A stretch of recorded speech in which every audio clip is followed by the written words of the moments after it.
Hey, what's up, everybody? It's your girl, Chanel S. Reynolds, and you are listening to the Success Playbook Podcast. Listen, I am so excited for today's guest, and it's a man who doesn't need no introduction, but I'm just going to introduce him for the sake of it. His name is Malcolm Lemmons. He is a professional athlete, former professional athlete, an entrepreneur, and he just does all the things. What's up, Malcolm?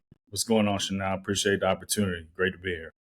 Excited to have you. Listen, so we're going to start off today with a little game of this or that. And for our new listeners who may be out there, if you're not familiar with this or that, it's a little game we play that allows us to get to know our interviewees a little bit better. I am going to present two different options to Malcolm, and Malcolm is going to have to choose with the quickness, and he's going to have to explain his answer. Malcolm, you ready for the challenge? Let's get it. All right, listen, I love the confidence because people be scared on this podcast. I'm like, y'all, this is a friendly show. You don't have to be scared.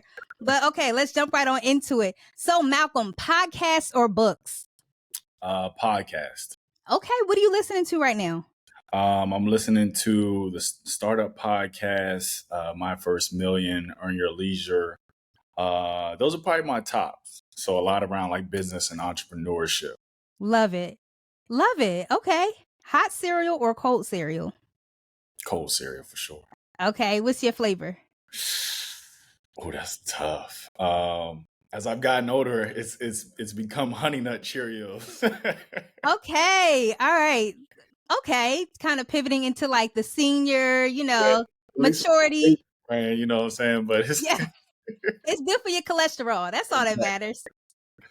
Okay. And what's your go-to meal to make? Probably steak, rice and asparagus, or mashed Oh, you potatoes. cook? A little bit. I dabble. I'm not Okay. a chef by any means, but I get the job done. Okay, who taught you how to cook? I taught myself, actually. Self-taught cook. Self-taught for sure. Malcolm, is there anything you cannot do? There's a lot I cannot do. Trust me. I know my strengths. I know my weaknesses. Okay. I love it. Okay. Well, thank you for playing the game with us. That was safe and friendly, right? Yeah. Okay. Dope. All right. Well, let's dig right on into our interview questions. Again, I'm really excited. Have been connected with you on LinkedIn for some years, got to watch your work, been rooting for you from a distance. So I'm loving what you're doing in the sport industry. But before we dig into that, tell us a little bit about who you are. Who is Malcolm? Where are you from? What do you like to do? All the things. For sure. So I tell people when they ask me this question, I was a kid who had a dream of becoming a professional athlete, and growing up in DC, especially basketball, it's the mecca. A lot of talent comes out of the DC area as far as basketball, and I had the opportunity to compete at a high level in high school, play against a lot of guys who went on to play professionally, and so that was my dream, and that's what I chased for the majority of my life. Was fortunate enough to go play at Niagara University for 3 years. And then I went to Cal State San Marcos out in San Diego and finished up out there. Then was blessed enough to have a couple years playing overseas in Japan. So most of my life has been centered around sports and specifically basketball. And then transitioning out of basketball, didn't really have a game plan for what I wanted to do next, but I knew I wanted to work in and around the sports business in some capacity. My way of doing that was creating content. And so initially it kind of started as me publishing a book that was centered around my story as an athlete and some of the key lessons I took away from playing sports. And that kind of funneled into other things that I did around sports and being in the business. And so more or less, I'm just a kid who kind of grew up with this dream and kind of used the platform of basketball to help me excel in a professional career afterwards. So what part of DC are you from? Originally Uptown DC. So I grew up off of Georgia Avenue. Okay. That's Northwest. Northwest. Right? Northwest. Okay. All right. I'm newer to the area. When I first moved out here, I was in Southeast. So I was a Southeast shorty. They told me to drop the TH and put the F in there because I was saying Southeast for the longest. And it was like, girl, it's Southeast, not South. But long story. Right now. So. Okay. But okay, that's cool. I didn't even realize you were from the area. So tell me a little bit about that. How do you love DC culture? I love it. Yeah.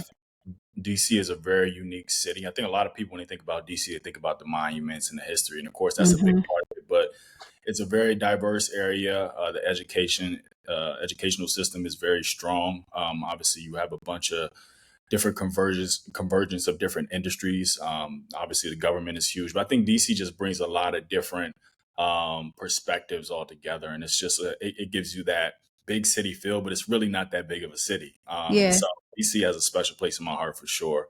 Even though I'm not there currently, it's always going to be home, and eventually I see myself, settling down there.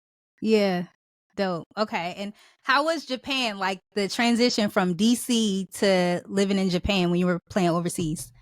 Culture shock. I had went to school in New York, and then went to school in San Diego, and then going halfway across the world. So I just kept going west. Okay. Uh, but Japan was amazing. I think culturally, Japanese people are some of the nicest people ever. They're Mhm. shy, but they're very friendly. And then my second year, I lived in Tokyo, which was like living in New York. It's just a lot Mhm. cleaner. But ton of stuff to do, great food options. So I would say off the court, it was a lot better than on the court, Okay. for various reasons. But I would definitely go back to visit Japan. It's one of my favorite places. Nice. Nice. And who are your sports teams? Like who do you root for? So I've never had a basketball team. I would always follow players. Okay. Football wise, I'm an Atlanta Falcons fan. Okay. How did that happen? A lot of people ask me that. Uh, Growing up, I actually my football was my third sport, but it was a sport I loved the most. And so I really wanted to play in the NFL when I was in middle school, and I was a big Michael Vick fan, Okay. huge Michael Vick fan. And so didn't have a team. Used to always watch the Falcons, and I was like, you know what? I'm a Vick fan. Let me just go ahead and stick with the Falcons, and Okay. that's how it happened. So I've been a fan ever since middle school. Okay. So you never cheered for like the Wizards or the Commanders or wow. Okay. Okay. I'm not mad at it. I know it sounds bad, right? It's all good. You're a man who created his own path. I can respect it. Exactly. Awesome. Well, thank you for sharing a little bit about your background. Now, this segment of the show is called Put Some Respect on My Name. So, in this segment, I want you to share with the listeners, for those who may not be familiar with Malcolm Lemmons, tell us a little bit about some of your career highlights, whether that have been on the court or some amazing things that you're doing at the Hyperport and just all the things. Enlighten us. Tell us what you're up to. Yeah, absolutely. I would say off the court, I'm really happy with the way that I transitioned into life after sports because I saw a lot of other athletes kind of struggle from a mental perspective. And I think the biggest Mhm. thing for athletes is like when you're done playing whatever sport you play, you don't have that camaraderie, that support system. And so a lot of athletes, they get lost or they don't really know what steps to take to figure out their life thereafter. I was blessed in the fact that my mom always preached education to my brother and I growing up. And so I think in the back of my mind, I knew I wasn't going to be an athlete forever, but finding that path, I think takes time and patience. And so I'm really proud of myself for kind of sticking through it and having a vision. And so, as I said before, like publishing my first book, that was really what jump started that transition for me in a lot of ways because I was able to have speaking opportunities, Mhm. a lot of different media and things of that nature. And then that kind of propelled me into other things like having a podcast, writing for different publications, and even led me to what I'm doing now with the Hyperport, which is essentially a newsletter at the intersection of sports and technology. So kind of combining two things I'm very passionate about, and helping people in the space kind of learn, how technology is impacting the sports industry and really, keeping, helping them stay up to date with everything that's going on at that intersection. And then also working with Boardroom, which is Kevin Durant's media company, as a contributor as well. I've been with them for about 6 months, and I think just in terms of them challenging me to become, a better creator, Mhm. and really kind of giving me the flexibility to, put my ideas out there and to pitch different features and things of that nature has been wonderful as well. So I think just I guess looking at in hindsight my career as an athlete and how taking a lot of those lessons and even the soft skills Yeah. that you learn from sports and applying them to everything that I'm doing now has really kind of come full circle and really just been a blessing as a whole. I love that. I have so many follow-up questions. Well, first tell us about the book. Mhm. So my first book was called I published two. Subtle flex. My first book. My first book was called Lessons from the Game, and essentially I started writing it when I was overseas. Mainly, it kind of started as a journaling exercise because I had so much time on my hands, and I didn't really know what to do with all that time. And I'm sitting in my loft in Japan, and this is in the middle of the season, so I think we had like a month of break, and I'm kind of thinking about everything I went through as an athlete to get me to this point, and how so much of sports is applicable to life. And it was really like a therapeutic exercise of like, I had this experience and I learned this, and I was writing, and then I started sharing that with other people, and people were really kind of, just telling me like how inspiring my story was, how much I had to go through to become a professional athlete. And saying like, have you ever thought about like putting your story out there or publishing a book? And being an author wasn't anything that I aspired to be, but it was really more so thinking about how my story can inspire other athletes who might go through similar situations and not know how to navigate them. Mm, So I published that book when I came back home. And as I said before, it was really like the stepping stones to, one, closing that chapter of being an athlete, but also stepping into a new chapter and opening up other doors. And then my second book, which I published right at the beginning of the pandemic, called Impact Beyond the Game, was more so focused on teaching athletes how to, build, leverage, and monetize their personal brands, especially in this NIL era where yes. student athletes have the opportunity to build brands that can help them create generational wealth, but also legacies going forward into whatever they want to do next. I really kind of took all these experiences that I went through, but also what I saw other athletes do, and break it down in a way that athletes can understand how it can apply to whatever situation or whatever sport they play in. So those two books have really kind of helped me build my platform, but also, um, I guess, provide value to the overall sports ecosystem and the people who either are working with athletes. If you are an athlete, if you're a coach, or anything of that nature, you can get some value from the things that I've learned and the stuff that I've been through in my life. Mm. I love that. And you pretty much answered it, but like, why was it important for you to create that book? Being an athlete, coming from, all of your work being on the court, and you make this big pivot into the real world, kind of like, why was it important for you to establish your mark there through a book? I don't think I thought about it that way. I think it was more so, for me, it was like I hadn't really had people helping me along the way. Like I had a little bit of help here and there, but it was nobody really kind of. There were certain situations that came up during my athletic career where my mom, she didn't come from the basketball world, so she didn't really know how to navigate it, going through recruiting and college visits and dealing with coaches and butting heads and playing time, like all these different factors that kind of play a part in your career. I struggled to figure them out, and so it was like, I've been through all this. I know somebody else is going to experience it. So how can I Yeah. relay this information to the next generation, or just one other athlete who might be struggling with this situation?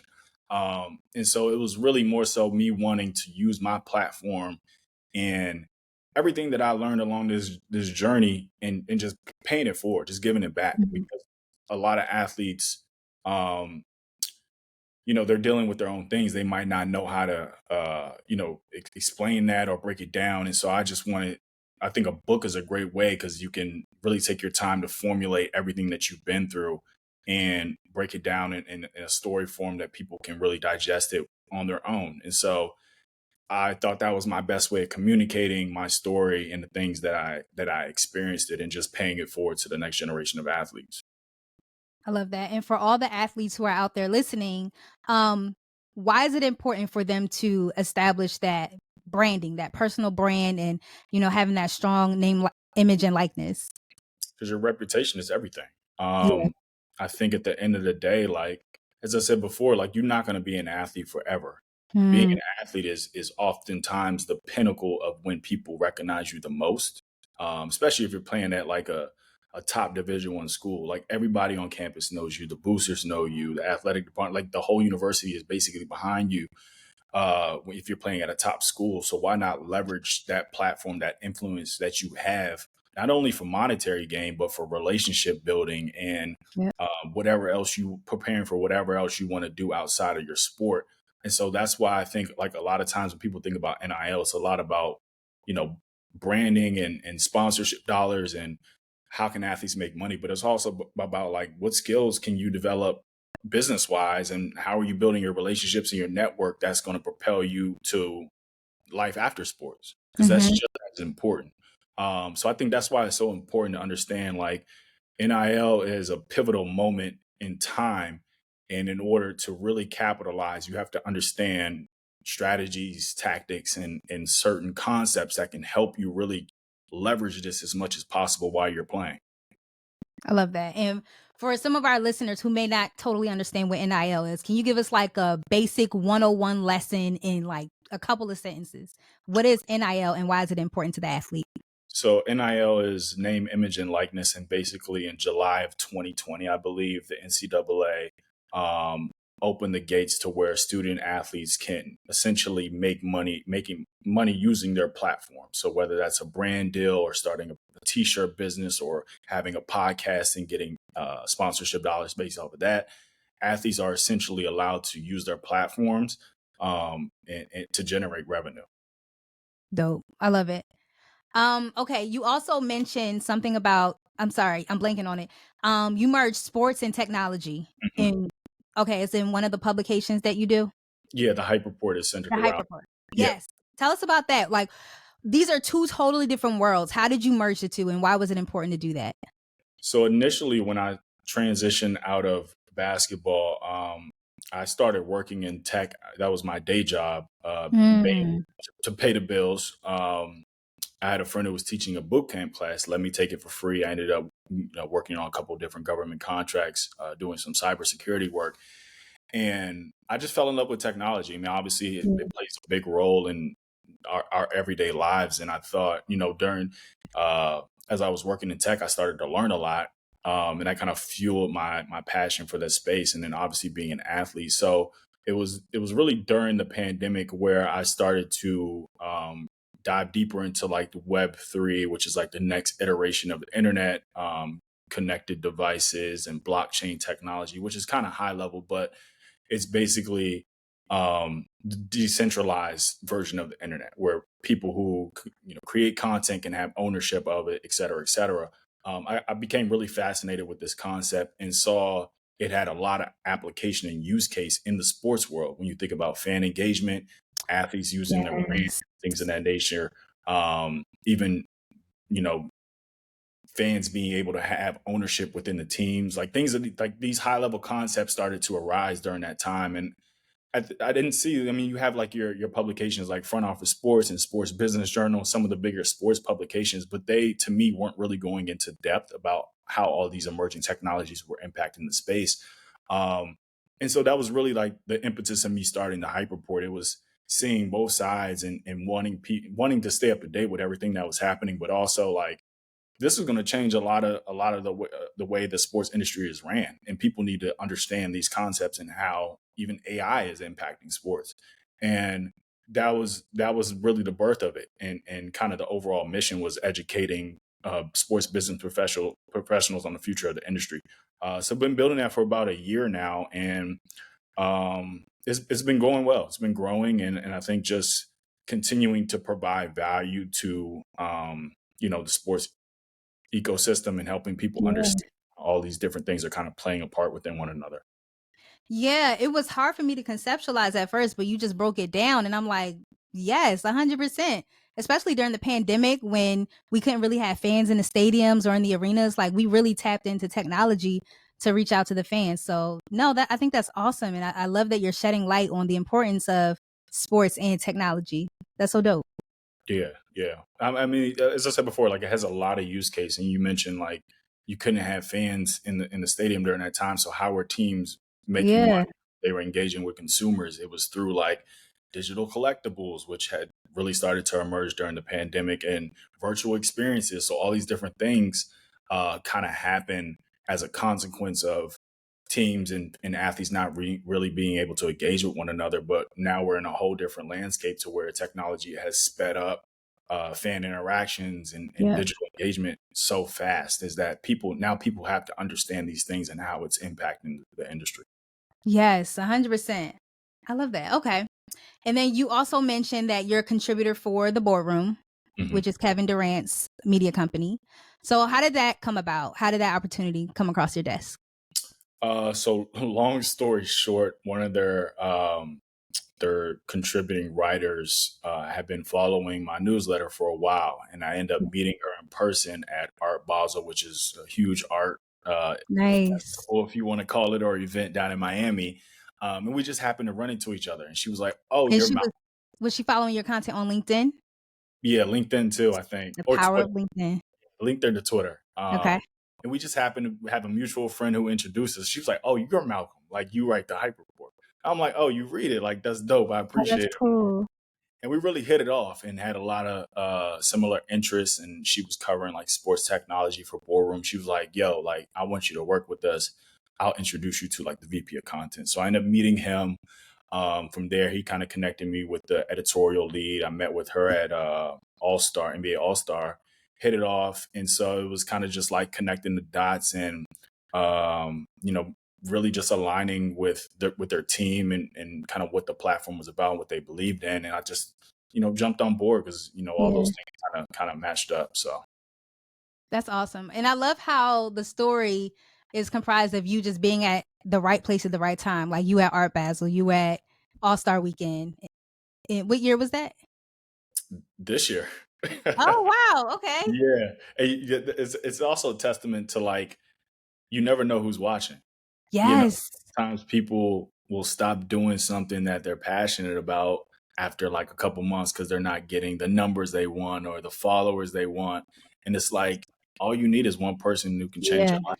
So you got to just keep pushing forward if you really care about your craft and what you're doing and you're passionate about it. Like it takes one person.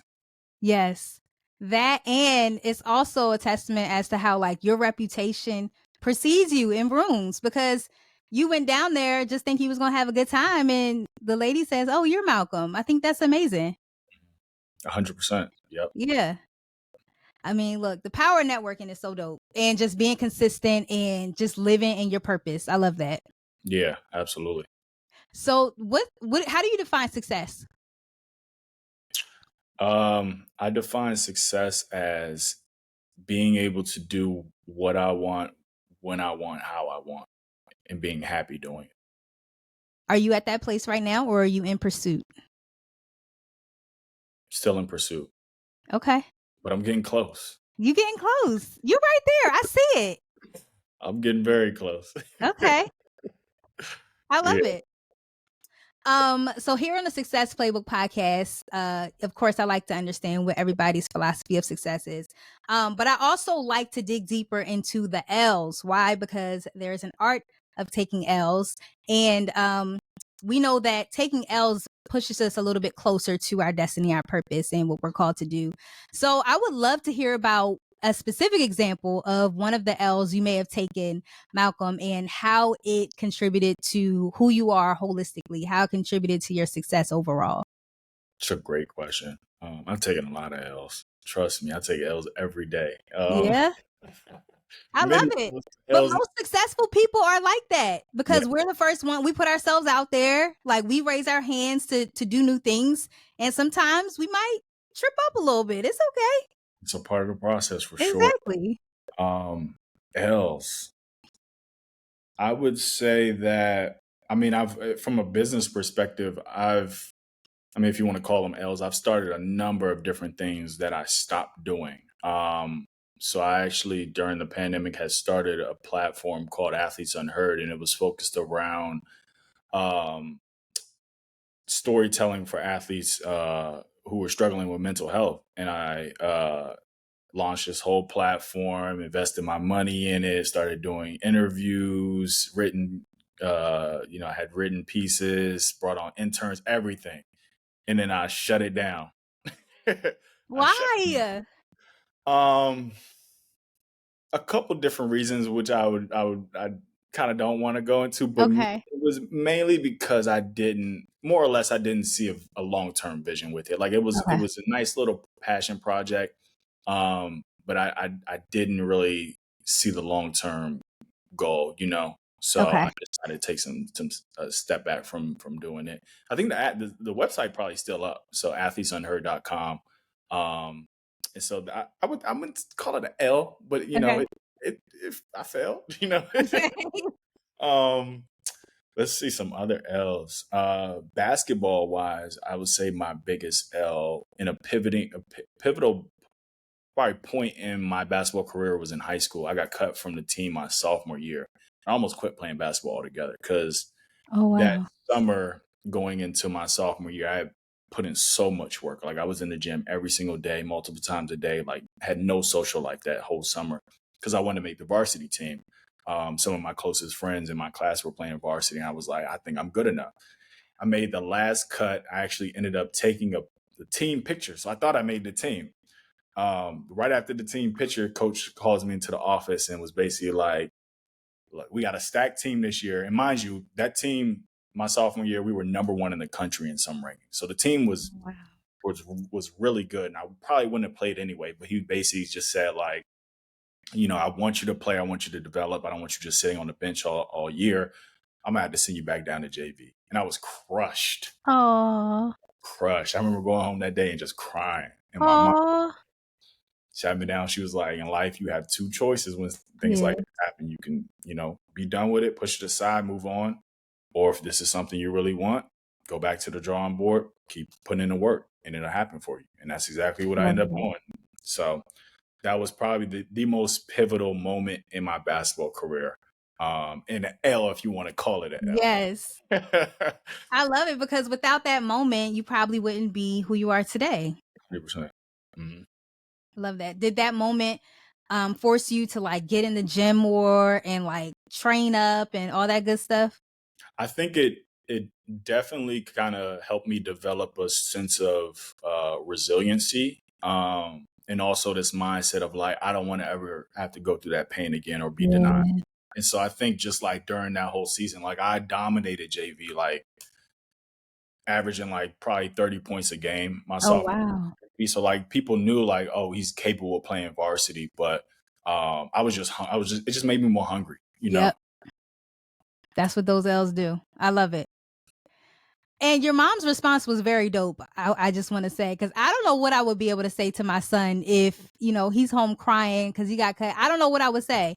I love that advice she gave you. Yeah, my mom is a beast. Yeah. Girl, she's a beast. Shout out to her. Shout out to you, Mama Lemmons. She would like to hear that. Awesome. Well, Malcolm, how can we continue to support you? um, well, you named it. LinkedIn is probably the platform I'm most active on. I'm not on Instagram right now, but I'm also on Twitter. But LinkedIn is like my bread and butter. So Yeah. I'm always receptive to messages there. And then other than that, I mean, I appreciate if anybody could join and subscribe to the Hype Report. So that's at the hypereport.xyz. Dope. I think I'm subscribed. I know I'm subscribed. I Yes, I'm a appreciate supporter. it. Awesome. Well, thank you. It has been a pleasure having you on the show, Malcolm. Thank you. I appreciate the opportunity. It's been great. Awesome.